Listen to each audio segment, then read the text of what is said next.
Again, the question that we ask is, if God is eternal and God is immortal, how come that when he became flesh, he still is able to die? Well, did he lose the ability of immortality? In that case, we will be saying he ceased to be God.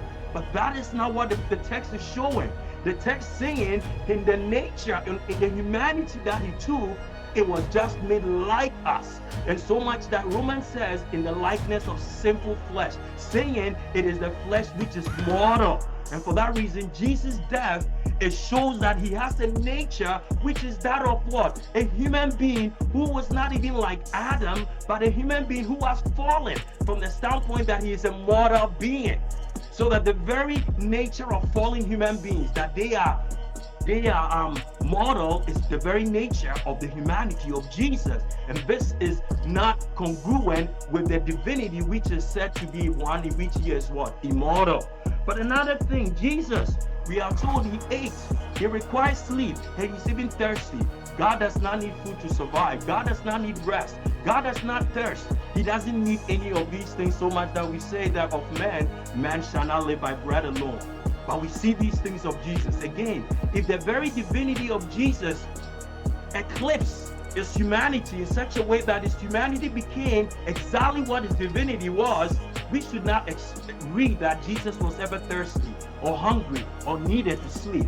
But because these things are written about him, they show that indeed he had a distinct humanity, which was one just like us, who needs sleep, food, as well as what? Water to survive. And the last thing is, Jesus, the very thing that he experienced when he was about to die. And here I'm missing something, but I want to just close here on this. Yes, he said again in Mark 2, the day and hour of his coming, not even the Son of Man knows. Now you ask yourself, if God is omniscient and in Jesus dwells the fullness of divinity, that means Jesus is also omniscient. How can he say that of that day and hour no one knows? The only way that this can be true is this is reflective of a human mind which is limited in knowledge versus the divine mind which has got all knowledge present in him.